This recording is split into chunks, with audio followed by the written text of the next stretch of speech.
Hi, Max. Just checking in from your observations of the 11 on 11 drills. How are the three units beginning to mesh right now? The three units are beginning to mesh very well. I can only speak for, I play a lot of special teams and, of course, defense. On both of those cylinders, we're firing very well. We're starting to build some chemistry between us and the coaches, and we're learning a lot. So it's going very well from my perspective.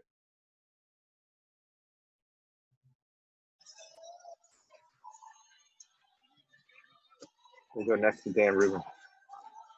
Max, with camp winding down, if you look back over the last few weeks, the speed you guys have gone with since this whole thing started, is it going to feel good just to get some time off and maybe get a little bit of relaxation to get into before you get into the full season swing of things? Absolutely. Football season is not a sprint, but it's a marathon. It's a long process.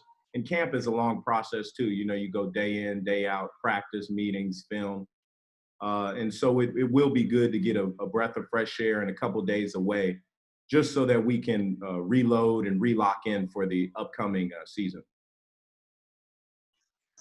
We'll go next to Rich. Hey, Max, like in the past, time management has been so important for you at classes and scheduling and practice. How is the time management going to be different with this situation you're in now? I think because classes may be hybrid and some may be online, some may be in person, it gives student athletes an opportunity to better their craft. You may have a little more time to rest or get treatment or stretch out. So I think this year, because it's a little more freedom in terms of online classes and staying isolated in your dorms or various areas, you have a little more freedom to try and do things better or improve yourself as an athlete. We'll go next to Julian. What's up, Max? How you doing? Well, I know you got to take every day as it comes, play the schedule as it is. But is it odd at all when you look up and you're like, oh, man, like camp's about to be over and we play on the 19th?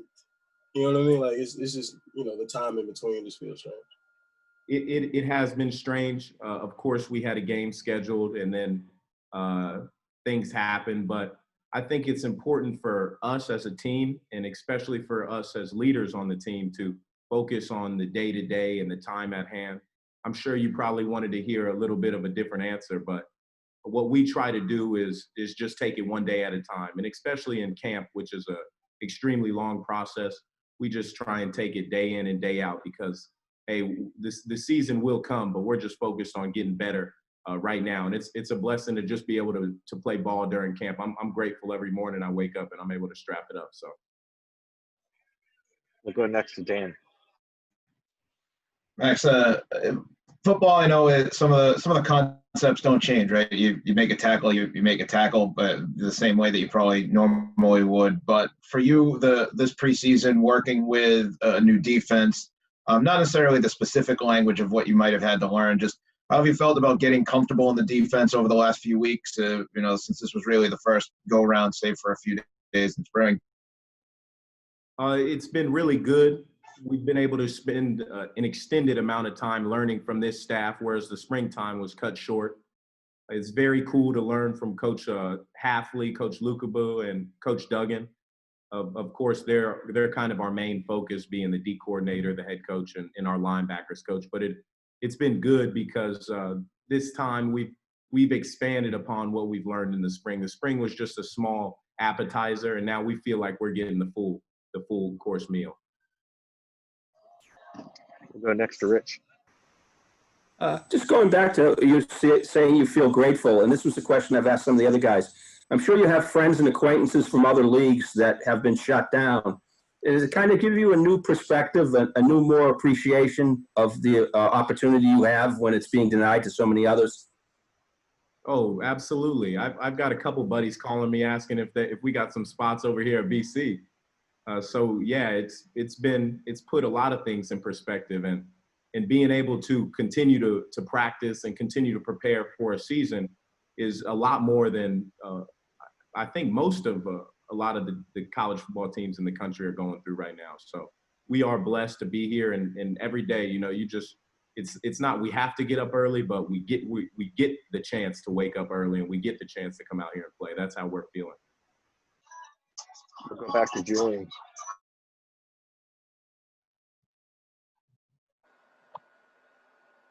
I just noticed you, a couple of teammates, sort of tweeted some things about Jacob Blake, and I was wondering if there had been any conversation about it, and what you guys had sort of come to as a team, and what you personally felt about it, especially, you know, in the climate as you return to play some football too. Yeah, when that happened, it's terrible, a tragedy, by the way. But the leadership council, we shot some text messages back and forth, and we said, you know, every position group's got to be aware of this. So when we went into our lunch and our team dinner yesterday, every table we sat down at, we just thought we'd make notice. Hey, did you guys see what happened in Wisconsin the other day? To have that conversation, because although we're in camp and our job is to wake up and play football, we need to be aware of what's going on, and we need to know that there are things going on in this country that aren't right. It's not political. It has nothing to do with the election. This is a difference between right and wrong, and what happened to Jacob Blake was a tragedy. And I'm hoping that all 120 guys on our team have seen the video and are aware, and that's what we're working for. We'll take 2 more questions, first with Andy. Max, last week, Jeff Hathley talked about when you're in team meetings, you're always in the front row taking notes. Is that the way you've always been in terms of taking that approach, you know, the leadership by example, not only off the field, but also on the field?